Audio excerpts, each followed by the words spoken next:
ఓం శ్రీ గురుభ్యో నమః. ఓం శ్రీకృష్ణ పరమాత్మనే నమః. ఓం శ్రీమాత్రే నమః. ఓం సాయిరామ్. ఓం సాయిరామ్. ఓం సాయిరామ్.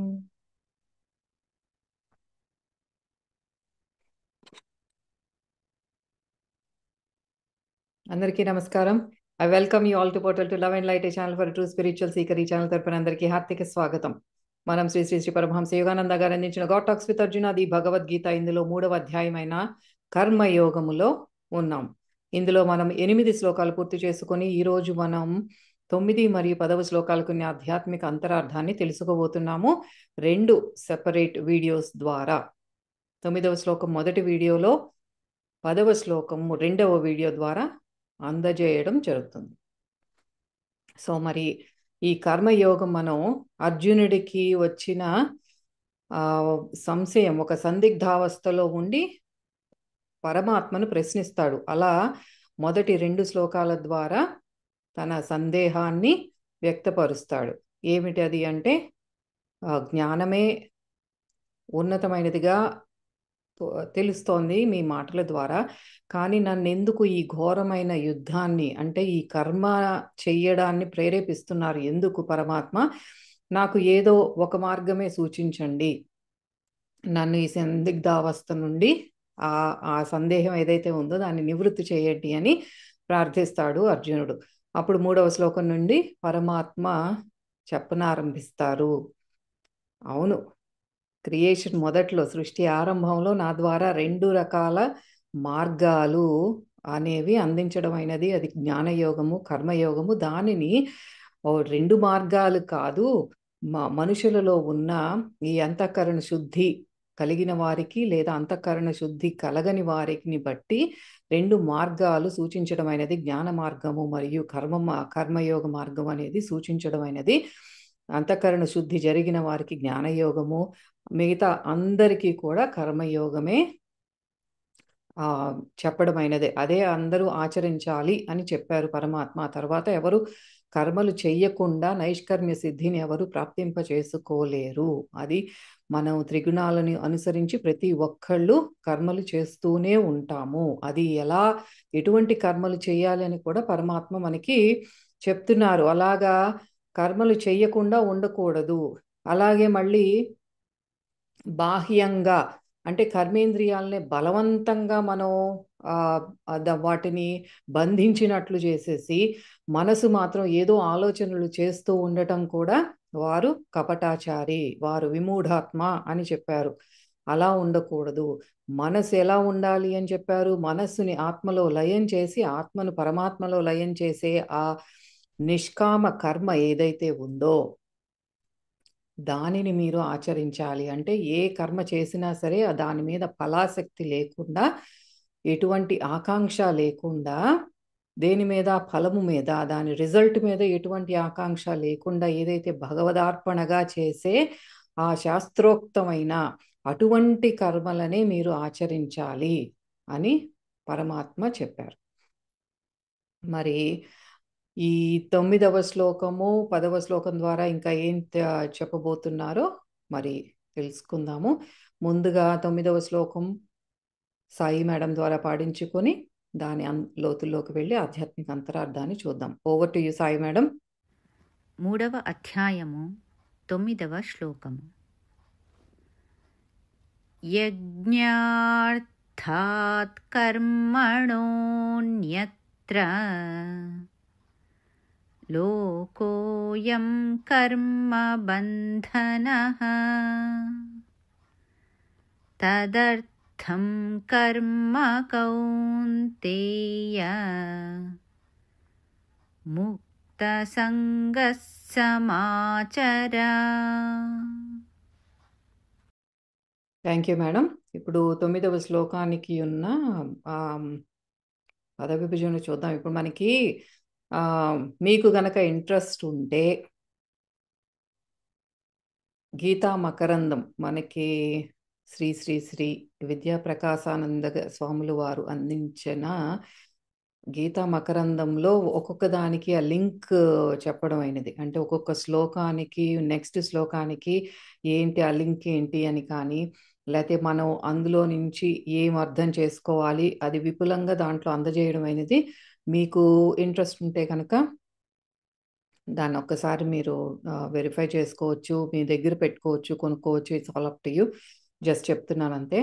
సో మనకి అందులో చెప్తారు స్వామీజీ ఏమని, 8వ శ్లోకంలో అర్జునుడు ఆరంభంలో అడిగిన ప్రశ్న ఏమని అడిగాడు?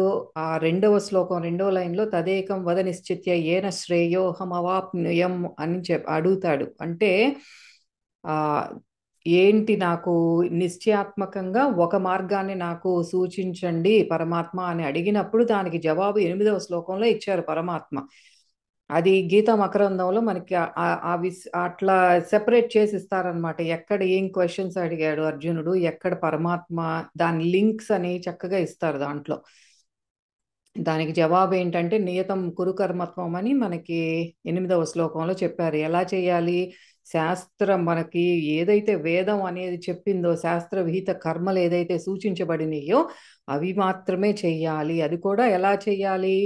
మనం నిష్కామ కర్మ యోగము చెయ్యాలి. నిష్కామియే, ఎటువంటి వాటి మీద ఫలాపేక్ష లేకుండా అటువంటి కర్మలను ఎలా చేయాలి అంటే నిష్కామంగా చేయాలి, అనాసక్తతతో చేయాలి, డిటాచ్మెంట్తో ఉండాలి అని చెప్పడం జరిగింది. సో ఆన్సర్కి, ఆ క్వశ్చన్కి ఆన్సర్ వచ్చేసింది.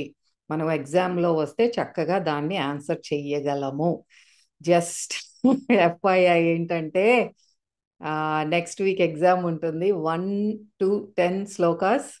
అందులో అంటే చాలా మంది మిస్ అవుతున్నారని నాకు అనిపిస్తుంది. ఇదేంటి అసలు ఎగ్జామ్స్ లేవు, మేము ఎంత బాగా అర్థం చేసుకుంటున్నాము, మాకు ఒక ఎగ్జామ్ ఉంటే బాగుంటుంది అని వైబ్స్ అయ్యే వస్తున్నాయి. సో నెక్స్ట్ వీక్ ఎగ్జామ్ ఉంది. ఎగ్జామ్ నెంబర్ 1 నేను కర్మయోగం. సో ఇది క్వశ్చన్కి ఆన్సర్ అనమాట. నెక్స్ట్ మనకి 9వ శ్లోకం నుండి కర్మ బంధం నుండి ఎలా విడిబడి ఆ ఉపాయాన్ని మనకి పరమాత్మ చెప్తున్నారు. అదేంటో చూద్దాం. ఆ కర్మ బంధాన్ని నుండి మనం ఎలా తప్పించుకోవచ్చు అనేది. అయితే ఈ 9వ శ్లోకం నుండి కూడా మనకి యజ్ఞం గురించి వస్తుంది. 9 నుండి 16 శ్లోకాల వరకు కూడా మనం ఎటువంటి ఆ సరి అయిన చర్య ఏమిటి, ఆ సరి అయిన చర్య నైవేద్యముగా ఎలా మనం అర్పించాలి అనేది ఈ 9 నుండి 16 శ్లోకాలు. ఇది విభజించడం అనేది 4 భాగాలుగా. మొదటి భాగం అయిపోయింది. 1 నుండి 8 శ్లోకాస్ వరకు ఏంటంటే అసలు ఈ చర్య యొక్క ఇంపార్టెన్స్ ఏంటి, మోక్ష మార్గంలో in the path of towards liberation, అంటే మోక్షానికి దారి తీసే ఆ మార్గంలో యాక్టివిటీకి ఉన్న, అంటే సరి అయిన చర్యకి ఉన్న ఆ ప్రాముఖ్యత ఏమిటి అనేది 1 నుండి 8వ శ్లోకాల ద్వారా వివరించారు. ఇప్పుడు మనం 2వ భాగంలోకి వచ్చామన్నమాట. ఇది మనం చేసే సరి అయిన చర్యలను నైవేద్యంగా ఎలా మనం వాటిని ఎలా నిర్వహించాలి అనేది ఇప్పుడు తెలుసుకోబోతున్నాము. అదే ఈ 9వ శ్లోకం నుండి ప్రారంభమవుతోంది. అయితే పద విభజన ఏంటి? కౌంతేయ, ఓ కౌంతేయ, అర్జున, కుంతీపుత్రుడా, యజ్ఞార్థాత్, యజ్ఞము కొరకైన, అంటే ఏంటి ఇక్కడ? యజ్ఞ పరమేశ్వర యజ్ఞో వే విష్ణు ఇది శృతే అనే శృతిని అనుసరించి యజ్ఞము పరమేశ్వరుడు, అతని ఆరాధన కొరకు ఏ కర్మ అయితే చేయబడుచున్నదో అదే యజ్ఞార్థము అని చెప్పబడుచున్నది. అదే యజ్ఞార్థాత్ అంటే. కర్మణ, కర్మ అంటే అన్యత్ర, ఇతర కర్మలలో నిమగ్నులగుట వలన అయం లోక, ఈ లోకము కర్మబంధన, కర్మచేత బంధింపబడేవాడు అవుతున్నాడు. కాబట్టి తదర్థం ఆ యజ్ఞము కొరకైనా, యజ్ఞము ఏంటో ఏం చెప్పారు? ఆ ఈశ్వరార్పణంగా చేసేది, ఈశ్వరుని కొరకు చేసేది. అటువంటి ఆ కర్మను ముక్త సంగ, సంగమును అంటే ఫలాసక్తిని వదిలిపెట్టిన వాడవై సమాచార చక్కగా ఆచరింపుము. ఇందులోనే మనకి తెలిసిపోతుంది ఏం చెప్తున్నారు పరమాత్మ మనకి. ఆ బంధ విముక్తి అనేది ఎప్పుడు వస్తుంది, ఎలా చెయ్యాలి అనేది. అదే మనం చేసే కర్మలు నైవేద్యంగా ఎలా అర్పించాలో జాగ్రత్తగా విందాం. ఇది మనం నిత్యం డైలీ లైఫ్లో చాలా ఇంపార్టెంట్ ఈ భాగం. అసలు కర్మయోగం మొత్తం అంతా కూడా మనం ఎలా ఉండాలి, మన ఈ డే టు డే లైఫ్ని ఎలా జీవించాలి అనేది చెప్తున్నారు. Very important for us to follow. దీని డైరెక్ట్ మీనింగ్ ఏంటి అంటే, డైరెక్ట్ మీనింగ్ దాంట్లో మళ్ళీ ఇంకా గూఢార్థం ఇవన్నీ ఎందుకు ఉన్నాయి అంటే, అనుష్ఠుప్ ఛందః అంటారు. ఇప్పుడు మనకి లలితా సహస్రనామాలు కానీ అని చెప్పేటప్పుడు ఆ ఛందస్సు, అనుష్ఠుప్ ఛందస్సుతో ఏదైతే అందించబడిందో శ్లోకాల ద్వారా, వాటిలో ప్రతి ఒక్కదానికి నేను ఒక గురువు గారి దగ్గర 7 లేయర్స్ అని విన్నాను, ఇంకొక దగ్గర 8 లేయర్స్ అని విన్నాను. అంటే ఆ శ్లోకాలలో అన్ని లేయర్స్, అంత డెప్త్ ఆఫ్ ఇన్ఫర్మేషన్ ఉంటుంది. సూపర్ఫిషియల్గా పైకి కనిపించేది ఒకటి, పండితులు వీళ్ళందరూ చెప్పేది ఒకటి, దానికి ఇంకా లోతుల్లోకి అలా 8 లేయర్స్ ఉంటాయంట అనుష్ఠుప్ ఛందస్సులో. అందుకనే మనకి ఇన్ని రకాలుగా తెలుసుకుంటున్నాము. మనకి శ్రీ శ్రీ శ్రీ పరమహంస యోగానంద గారు అందించింది చాలా డెప్త్లోకి వెళ్ళి అందిస్తున్నారు. అలాగే మనకి యోగరాజులు ఏం చెప్తున్నారో కూడా అందుకే తెలుసుకుంటున్నాం. ఎందుకంటే అంత కోర్ పాయింట్, ఆ డీపెస్ట్ లెవెల్లోకి వెళ్ళి మనం నేర్చుకుని ఉంటే ఆ పైన మనం ఎలా ఉండాలి, దానిని మన లైఫ్లోకి ఎలా అనుకరించుకోవాలి అనేది మనకు అర్థమవుతుంది. అందుకే ఇన్ని రకాలుగా అన్ని తెలుసుకుంటున్నాం మనం. సో దీని డైరెక్ట్ మీనింగ్ ఏంటంటే, వరల్డ్లీ పీపుల్ అంటే లౌకికంగా ఉండే జనులు వారు చేసే చర్యలు కర్మ బంధనాన్ని కలుగజేస్తాయి. ఇవి యజ్ఞ కర్మకు విరుద్ధంగా ఉన్నాయి. ఓ కుంతీపుత్ర అర్జున, నీవు అనాసక్తతతో అంటే ఫలాభిలాష లేక వైరాగ్యంతో కర్మలు చేసి యజ్ఞ రూపంలో వాటిని అర్పింపుము అని చెప్తున్నారు. అయితే దానికి ఇంకా లోతుల్లోకి చూద్దాం. యోగిరాజులు గారు ఏం చెప్తున్నారు, లాహిరి మహాశయ అంటే పర్ఫార్మ్ ఒక సింగిల్ చిన్న సెంటెన్స్ ఇచ్చారు, perform all action without desire, అంతే. అన్ని చర్యలు నిష్కామముగా ఆచరింపుము అంతే చెప్పారు యోగిరాజులు. కానీ ప్రతి ఒక్క చర్యను చేసే ప్రతి చర్య, లెగిసిన దగ్గర నుంచి మనం పడుకునే వరకు ఎన్నో చర్యలు చేస్తూ ఉంటాము. దేంట్లోనూ కూడా అటాచ్మెంట్ పెట్టుకోవద్దు. మనుషులతో వద్దు, సిచ్యువేషన్స్తో వద్దు, దేనితోనూ వద్దు. అలా చెయ్యాలి అని చెప్తున్నారు. ఇంకా దీని లోతుల్లోకి వెళ్దాం మనం. పరమహంస యోగానంద గారు ఏమందించారు దీని గురించి అంటే, ఎప్పుడైతే మనం చేసే చర్యలు వెనక స్వార్థంతో కూడిన ఒక ఉద్దేశం కానీ, భౌతిక లాభం పొందాలి అనే కోరికతో కానీ చేసే కర్మలు మనల్ని కర్మ బంధంలో బందీలుగా చేస్తాయి, అనేక జన్మలు తీసుకోవడానికై కారకమవుతాయి.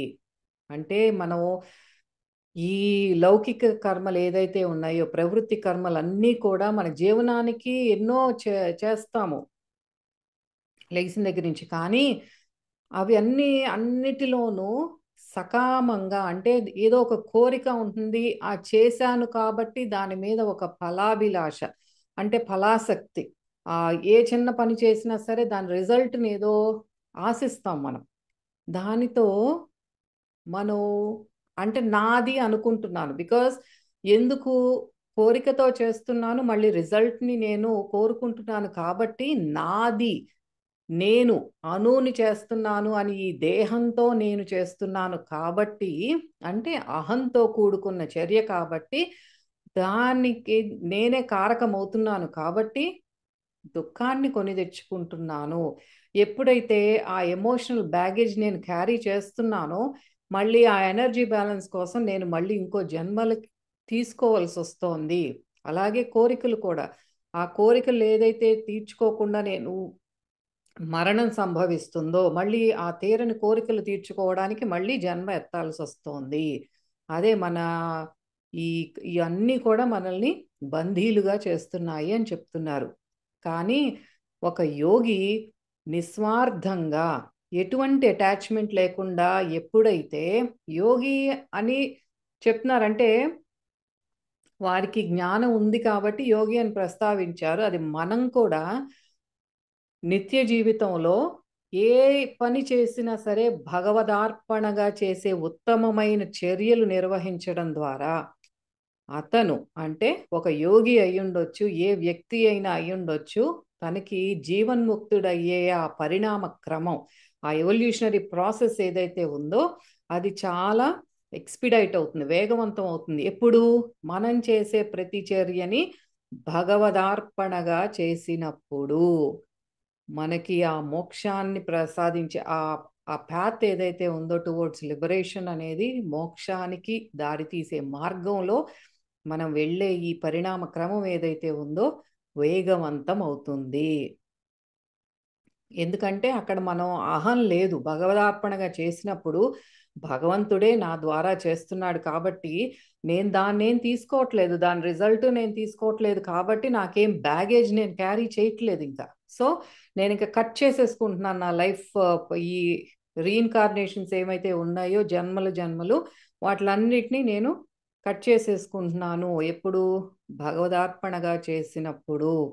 అలా ఈ నిస్వార్థ చర్యలు కర్మలనే యజ్ఞము అని ఇక్కడ మనకి శ్రీకృష్ణ పరమాత్మ తెలియజేయడం అయినది.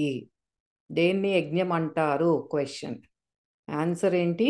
భగవదార్పణగా చేసే నిస్వార్థపు చర్యలు ఏదైతే ఉన్నదో దానినే మనం యజ్ఞము అంటున్నాము. మనకి బాహ్యంగా చూడాలంటే యజ్ఞము అన్న ఒక్క పదానికి ఎన్నో అర్థాలు వస్తాయి. అగ్నితో, ఇప్పుడు అగ్నితో ఏదైతే ఆహుతి ఇస్తున్నామో దానిని యజ్ఞ అంటాం. ఆ ఆచారాలు కానీ, పూజా విధానాలు కానీ, ఆ కార్యక్రమాలు ఏదైతే చేస్తున్నామో దాన్ని యజ్ఞం అంటాం. ఆ ఆ ఫైర్, ఆ అగ్ని ఏదైతే ఉందో దానిని కూడా యజ్ఞమే అంటారు. Just the fire it self is యజ్ఞ. ఎవరికైతే సమర్పిస్తున్నామో, అంటే ఆ శ్రీ మహావిష్ణువుకి ఏదైతే సమర్పిస్తున్నామో ఆ మహావిష్ణువునే యజ్ఞము అని కూడా అంటారు. ఇలా ఆ పదానికే ఎన్నో అర్థాలు ఉన్నాయి. యజ్ఞము అంటే ఏం తెలుసుకున్నాం? నిస్వార్థంగా భగవంతుడికి అర్పించేది ఏదైనా సరే యజ్ఞమే. నేను భోంచేస్తున్నాను భగదార్పణగా, నేను తినే ప్రతి ముద్ద భగవంతుడికే చేరుతోంది, భగవంతుడు నా ద్వారా ఇది ఆస్వాదిస్తున్నాడు అంటే యజ్ఞం చేస్తున్నాను, నేను భోజన యజ్ఞం చేస్తున్నాను. చేసే ప్రతి పని, నా ఉద్యోగంలో నా ద్వారా ఈ పని జరుగుతోంది, ఆ జాబ్ ఏదైతే జరుగుతోందో అది యజ్ఞమే. అలా ఇక్కడ మనకి హిందూ శాస్త్ర గ్రంథాల్లో చెప్పబడినటువంటి పంచమహాయజ్ఞాల గురించి పరమహంస యోగానంద గారు కొద్దిగా ప్రస్తావించారు. అంటే కొద్దిగా యోగపరంగా ప్రస్తావించడం జరిగింది. అలాంగ్ విత్ దట్ మనకి పండితులు ఏదైతే బయట చెప్తారో అందులో కూడా కొద్దిగా తీసుకొని దాంట్లో కొంచెం ఇన్ఫర్మేషన్ అట్లా కూడా ఇచ్చారు యోగానంద గారు. అవి ఏంటో చూద్దాం. ఏంటి అవి పంచమహాయజ్ఞాలు? అందుకే నా బ్యాక్గ్రౌండ్ కూడా యజ్ఞం, ఆ ఫైర్ ఎలిమెంట్ పెట్టాను వెనకాల. సో ఫస్ట్ యజ్ఞం పితృయజ్ఞం. పితృదేవతలకు లేదా పూర్వీకులకు అర్పించేది. అంటే మనలో ఏ పూర్వజ్ఞానం యొక్క సారం మనలో ప్రవహిస్తోందో, that essence of that wisdom మనిషిని ఈ రోజు ఏదైతే నిలబెడుతోందో, ఏదైతే మనిషికి వెలుగునిస్తోందో దానిని పితృయజ్ఞం అన్నారు. మనకి లౌకికంగా కూడా దీన్ని తీసుకుంటే మన పూర్వీకులు, ఇప్పుడు మనం ఏం చేస్తున్నాము పూర్వీకులు అంటే మనకి బ్రతికున్న తల్లిదండ్రులు కానీ, మనకి మన పూర్వీకులు అంటే మన తాతలు కానీ ముత్తాతలు కానీ ఎవరైతే దేహవిరమణ చేసి ఇంకా భౌతిక దేహంతో ఇక్కడ లేరో వారికి కూడా వారికి అర్పించే ఒక అంటే కృతజ్ఞతా భావంతో మీరు మాకెంతో ఇచ్చారు, ఎంతో జ్ఞానాన్ని ఇచ్చారు, వాళ్ళ డిఎన్ఏనే మనలో ఉంది. మనం ఏదైతే ఉన్నామో ఆ పూర్వీకుల నుండి కూడా జ్ఞానం అందుతోంది. అలాగే లౌకికంగా వాళ్ళకి మనకి ఈ దేహాన్ని ఇచ్చారు, ఈ జన్మనిచ్చారు, ఈ ఈ ఆస్తులు పాస్తులు ఇవే చూస్తూ కొట్టుకోవటం ఇవన్నీ జరుగుతున్నాయి. కానీ అసలు బేసిక్, ఒక తల్లి నాకు జన్మనిచ్చింది, తండ్రి నాకు ఆ నేను పెరగటానికి కానీ చదువు సంస్కారాలు నేర్చుకోవటానికి కానీ, మరి ఆ తండ్రి సరిగా పెంచకపోతే తల్లి సరిగా తన పోషణ ఆవిడ అందించవలసిన ఏదైతే ప్రేమ కానీ అనురాగం కానీ మనకి ఆ టైంకి ఫుడ్ అందించటం కానీ ఏదైనా సరే ప్రతిదాన్ని ఒక కృతజ్ఞత భావం లేకుండా ఇప్పుడు జరిగే సొసైటీలో ఏంటంటే నా పేరెంట్స్ వెనక్కి వెళ్ళి పేరెంట్స్ని నిందించటం కానీ, నన్ను సరిగ్గా పెంచలేదు, మా మా నాన్నగారు నాతో చాలా కఠినంగా ఉండేవారు, ఇవన్నీ ఎన్నో పోగేసుకుని ఇప్పుడు మళ్ళీ ఏంటంటే అదేంటి ఇన్నర్ చైల్డ్ వర్క్షాప్స్ ఎందుకు వస్తున్నాయి అంటే, inner child most of the time అందరూ కంప్లైంట్ చేసేది ఏంటి అంటే పేరెంట్స్ గురించి. అది చాలా తప్పు. వాళ్ళకున్న జ్ఞానంతో వాళ్ళకున్న రిసోర్సెస్ ఏదైతే ఉన్నాయో దాన్ని బట్టే వాళ్ళు మనల్ని జాగ్రత్తగా చూసుకోవటానికే చాలా వరకు ట్రై చేస్తారు. ఐఎమ్ నాట్ టాకింగ్ అబౌట్ అంటే అవుట్లయర్స్. మన ఇన్ జనరల్ చూసుకుంటే ఇదే ప్రతి ఇంట్లోనూ జరిగేది. కాకపోతే ఆడ్గా ఉంటారు కొంతమంది, అబ్యూజివ్గా ఉంటారు, బాగా కొట్టటం కానీ, తాగుడికి బానిసైన తండ్రి, వ్యసనాలకి గురైన వాళ్ళు కానీ, తల్లి సరిగ్గా లేకపోవటం ఇలాంటివి చూస్తూ ఉంటాము. కానీ ఒక బేసిక్ థింగ్ మనం గుర్తుపెట్టుకోవాల్సింది ఏంటంటే, ఇప్పుడు మనం ఈ స్థితిలో ఉండి వాళ్ళని ద్వేషిస్తున్నాము అంటే నాకు ఒక శరీరం ఉంది, నాకు ఒక మనస్సు ఉంది, ఆ మనస్సు అంతా కూడా ఒక ఎమోషనల్ బ్యాగేజ్ని క్యారీ చేస్తోంది, దాంతోనే నేను ఇంకొకరిని నిందిస్తున్నారు, నన్ను కన్న వాళ్ళని నిందిస్తున్నాను అని ఒకటి గుర్తుపెట్టుకోవాలి. వాళ్ళు అనేది లేకపోతే అసలు ఈ దేహమే లేదు, నువ్వనే దానివే లేదు అన్నది ఆ బేసిక్ కృతజ్ఞత అనేది ఉండాలి. ఎంత చేసినా సరే మనం లోపాలనే వెతుక్కుంటూ ఉంటాం. అందుకే ఈ ఓల్డ్ ఏజ్ హోమ్స్ అని కానీ ఇవన్నీ ఎక్కువైపోతున్నాయి. ఎందుకంటే మనలో ఎక్కడ కృతజ్ఞతా భావం లేదు. ఓల్డ్ అయిపోయారు, కొంచెం వాళ్ళకి నీడ్ పెరుగుతోంది. మనకు ఒక మనిషి యొక్క మనకి వాళ్ళకి సేవ చేయాల్సినది టైం ఎక్కువ స్పెండ్ చేయాల్సి వస్తోంది. బయట షాపింగ్కి వెళ్ళటానికి నాకు టైం లేదు. ఇలాంటివి ప్రస్తుత సమాజంలో ఎన్నో చూస్తున్నాం. అలాగే వాళ్ళని ఓల్డ్ ఏజ్ హోమ్లో పడేస్తున్నారు, ఎన్నో జరుగుతున్నాయి. అవి మనం ఇవన్నీ కూడా తప్పుగా జరుగుతోంది. రాంగ్ డైరెక్షన్లో మన సమాజం వెళ్తోంది. కానీ మన వేదం చెప్పేది ఏంటి అంటే, మన శాస్త్రాలు చెప్పేది, మన హిందూ సనాతన ధర్మంలో ఇవేమీ లేవు.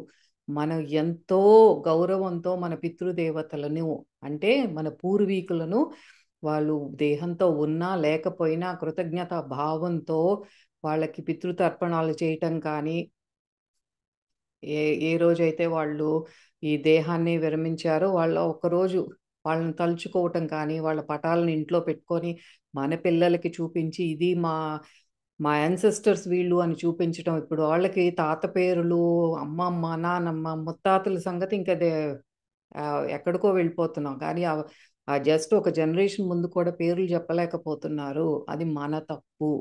ఇవన్నీ కూడా మనం కరెక్ట్ చేసుకోవాలి. ఎందుకంటే మనలో ఉన్నది వాళ్ళ రక్తం, వాళ్ళ డిఎన్ఏనే మనలో ఉంది. అది మనం గమనించుకోవాలి. అదే పితృయజ్ఞము, పితృదేవతలకు మనం సమర్పించే కృతజ్ఞతా భావం. నెక్స్ట్ వచ్చేసి నృయజ్ఞం, NRI ఇంగ్లీష్లో రాసి ఉంటుంది, నృయజ్ఞం. ఇదేంటి అంటే ఆకలితో ఉన్న వారికి భోజనం పెట్టడం. అంటే మానవ సేవయే మాధవ సేవ అన్నట్టు. అతిథి దేవో భవ అన్నది కూడా ఇందులోనే వస్తుంది. అంటే ప్రతి మనిషికి మన తోటి వ్యక్తుల పట్ల ఉండే ఒక కర్తవ్య బాధ్యత. మన తోటి వ్యక్తులు కొద్దిగా అదృష్టం తక్కువగా ఉన్న వారికి ఏదో అవసరంలో ఉన్నాళ్ళు అంటే వాళ్ళని గురించి తప్పుగా మాట్లాడుకోవటం, వీళ్ళకి ఇలాగే జరగాల్సిందే, వీళ్ళు ఎన్నో తప్పులు చేశారు, అట్లాంటి పిచ్చి మాటలు మాట్లాడకూడదు. వాళ్ళకి ఆ టైంలో మనం ఏదైనా సహాయం చెయ్యగలిగితే చెయ్యాలి. ఎందుకంటే వాళ్ళు మనతో పాటు ఉన్న సహమానవులు, మనతో పాటు జీవనం సాగిస్తున్న వాళ్ళు. అలాగే మన ఇంటికి వచ్చిన అతిథిని గౌరవంతో చూడాలి. అందుకే మనకి టీచ్ చేసింది స్కూల్స్ నుంచి కూడా, మాతృదేవో భవ, పితృదేవో భవ, ఆచార్య దేవో భవ, వీళ్ళందరూ కూడా పితృయజ్ఞంలో వస్తే తర్వాత అతిథి దేవో భవ అని పెట్టారు. ఎందుకంటే ఒక అతిథికి భోజనం పెట్టడం అనేది మన సనాతన ధర్మంలో ఎంతో దానికి ప్రాముఖ్యత ఉంది. అతిథుల్ని పిలవాలి ఇంటికి, వారికి భోజనం పెట్టాలి. అట్లా ఆ విస్తరి ఎవరైతే మన ఇంట్లో చక్కగా హ్యాపీగా తింటారో అక్కడ మనకి దేవతలు దీవెనలు అందిస్తారు అని చెప్తారు.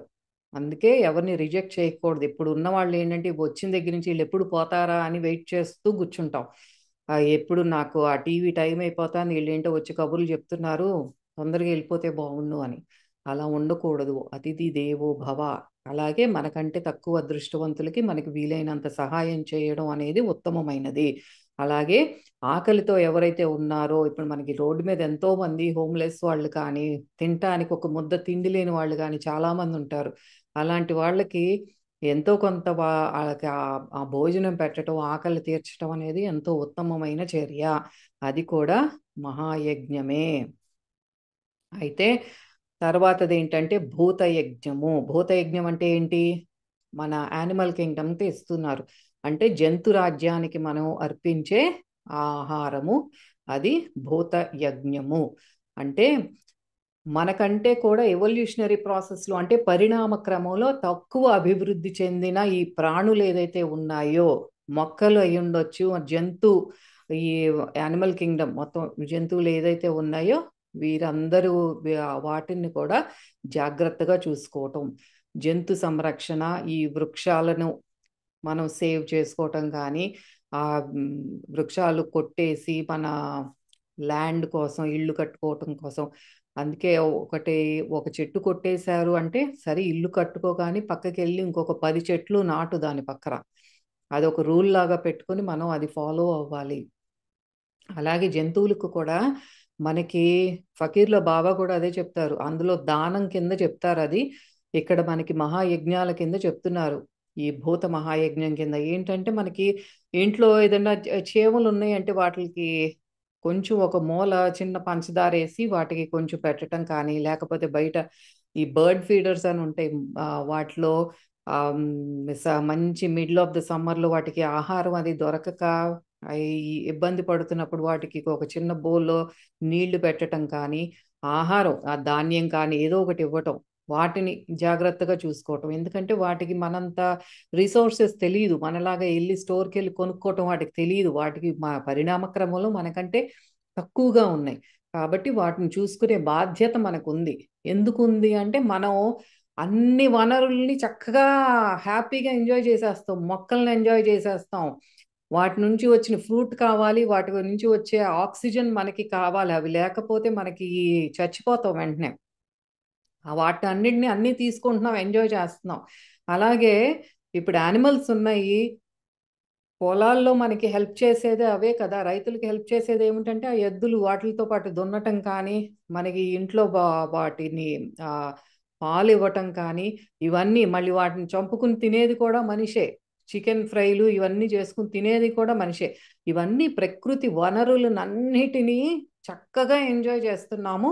So at the same time మళ్ళీ తిరిగి ఇచ్చే బాధ్యత కూడా మనిషిదే, ప్రతి ఒక్క మనిషిది. అదొకటి గుర్తుపెట్టుకోవాలి. అందుకే మనకి వేదాల్లో ఈ పంచమహాయజ్ఞాల కింద మన కర్తవ్యాన్ని, మనకి ఆ బాధ్యతని గుర్తు చేస్తున్నారు. ఇలా చెయ్యాలి అని చెప్తోంది శాస్త్రం. We have to do it. అదేం చాయిస్ కాదు, ఇష్టం ఉంటే చేయండి లేత లేదు కాదు, శాసిస్తోంది శాస్త్రము. అది. అయితే మనకి నెక్స్ట్ వచ్చే యజ్ఞం ఏంటంటే దేవయజ్ఞం. ఇదేంటి? ఇంద్రియాలకు శక్తినిచ్చే ప్రాణశక్తిని ఆత్మకు అర్పించటం. అంటే మనలో ఉన్న అహాన్ని ఇంద్రియాలకి కానీ వాటి ఆ ప్రాణశక్తిని ఆత్మలోకి లయం చేయటం, అంటే ఇంద్రియ సుఖాలను త్యజించడము. ఇది అడ్వాన్స్డ్ యోగిక్, ఆ అడ్వాన్స్డ్ యోగులచే బ్రహ్మయజ్ఞానికి మొదటి అడుగుగా, ఫస్ట్ స్టెప్ టువర్డ్స్ బ్రహ్మయజ్ఞ అలా నిర్వహించడం జరుగుతోంది. ఏంటి అది అంటే దేవయజ్ఞము.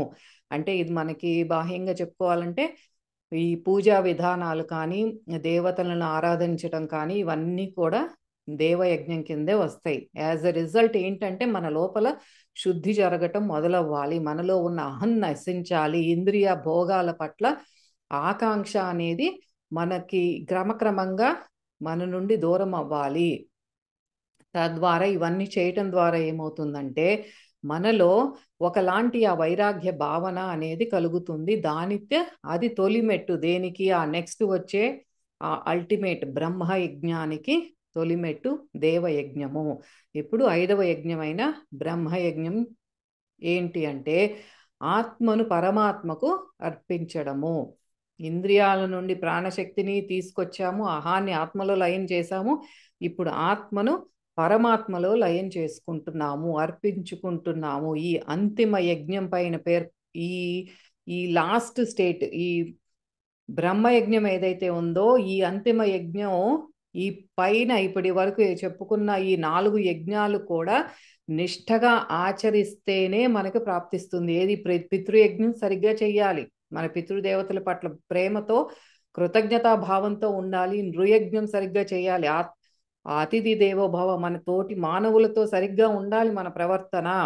భూత యజ్ఞము అంటే మన యానిమల్ కింగ్డమ్, ఈ జీవరాశులన్నిటినీ కూడా బాధ్యతగా మనం చూసుకోవాలి, వాటిని సంరక్షించుకోవాలి.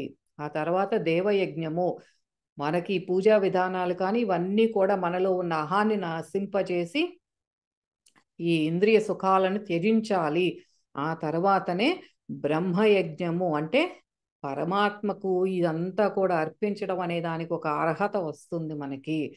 అప్పుడే ఇవన్నీ, దాని ద్వారానే మనిషి సృష్టికర్త అయిన పరమాత్మను చేరుకోగల ఒక ఎలిజిబిలిటీని సంపాదించుకుంటున్నాము. ఇదంతా కూడా ఒక అంతఃకరణ శుద్ధి జరిగే ప్రాసెస్ మాత్రమే. బ్రహ్మయజ్ఞం అంటే ఇంకా పూర్తిగా లయం అవ్వలేదు. ఇవన్నీ చేస్తేనే నీకు ఒక ఎలిజిబిలిటీ వస్తుంది, ఒక అర్హత వస్తుంది ఆ స్థితికి వెళ్ళటానికి అని చెప్తున్నారనమాట. నెక్స్ట్ ఏంటి? ఇవన్నీ కూడా సరే చేస్తున్నాము, పితృదేవతలకి చేస్తున్నాను, నేను నా తోటి మనుషులతోనూ ఉంటున్నాను, అన్నీ ఫాలో చేస్తున్నాను, కానీ నా లోపల ఎటువంటి ఫీలింగ్ లేదు, ఏ భావన లేకుండా జస్ట్ నేమ్ సేక్, నామమాత్రంగానే చేసినప్పుడు మనకు ఎటువంటి ఫలితము రాదు.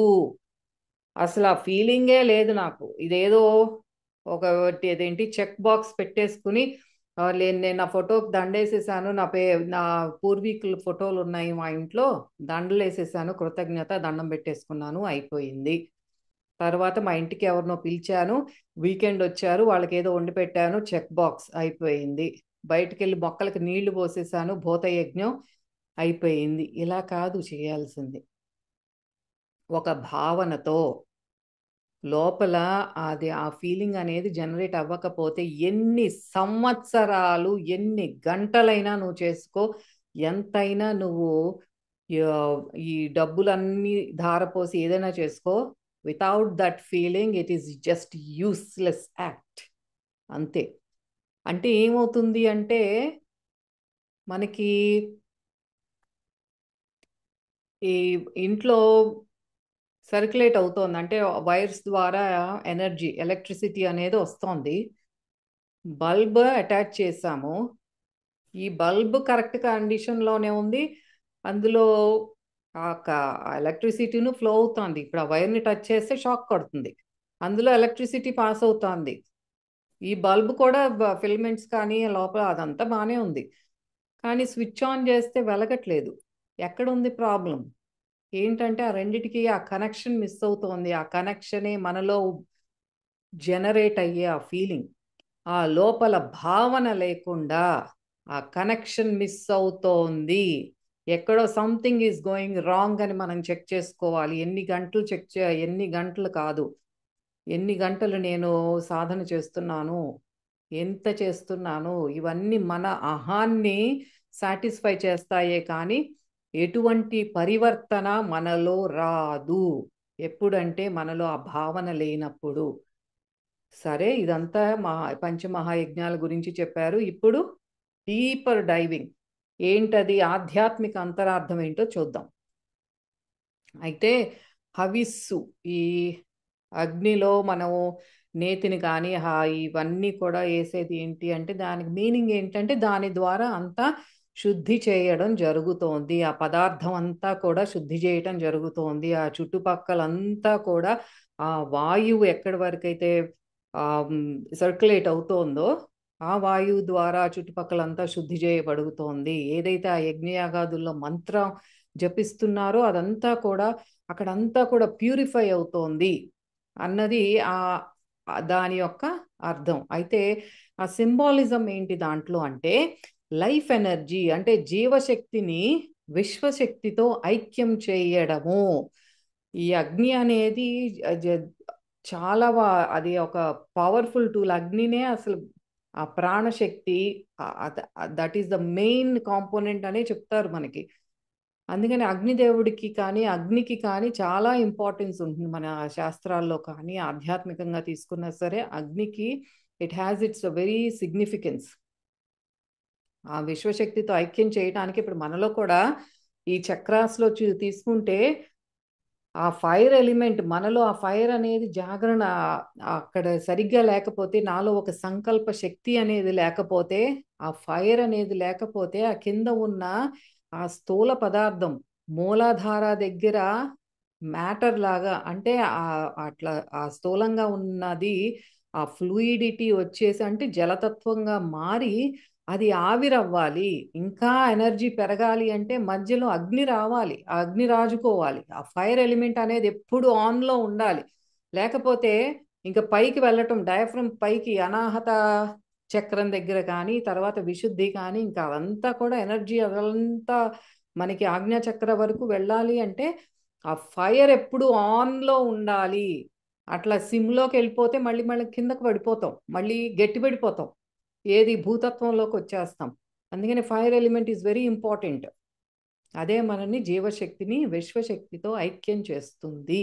అది సింబాలిజం అక్కడ. ఎవరైతే గురుముఖత నేర్చుకున్న ధ్యాన సాధన ద్వారా ప్రాణశక్తిని ఉపసంహరించుకొని, ఎక్కడి నుంచి ఉపసంహరించుకుంటున్నాము? మన ఇంద్రియాల నుండి ఆ శక్తిని ఎప్పుడైతే లోపలికి విత్డ్రా చేసుకొని అంతర్ముఖం చేసి ఎక్కడ నిలుపుతున్నాం దాన్ని? మన లోపల, మన వెన్నుపూసలో సూక్ష్మంగా ఉన్న సుషుమ్నా మార్గంలో ఉన్న 7 చక్రాలలో నిలిపి ఉంచినప్పుడు తన మనస్సు ఇంద్రియాల నుండి వేరుపడినట్లు గ్రహిస్తాడు.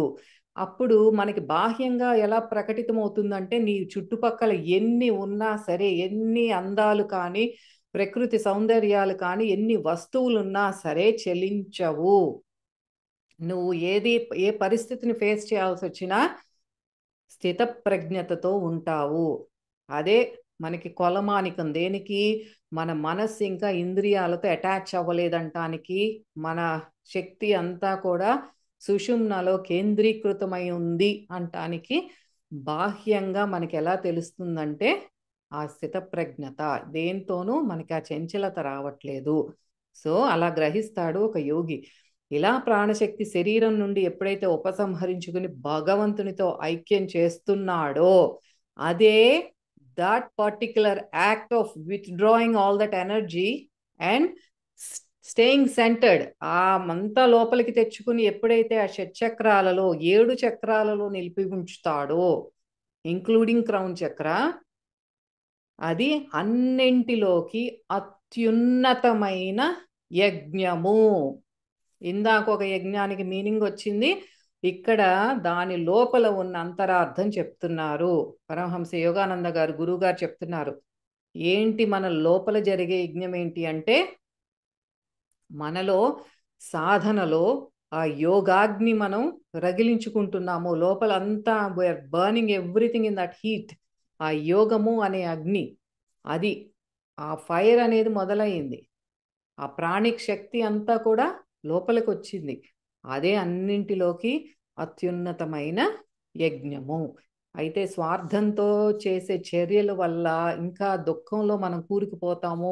ఈ కోరికలు తీర్చుకోవడం తీరకపోతే మళ్ళీ మళ్ళీ జన్మలు తీసుకోవటం ఇట్లా జరుగుతూనే ఉంటుంది. కానీ ఒక యోగి ఎవరైతే భగవంతుని సంతోషపెట్టడానికే అన్ని కార్యాలు నిర్వహిస్తాడో అతను ఆల్రెడీ విముక్తుడే.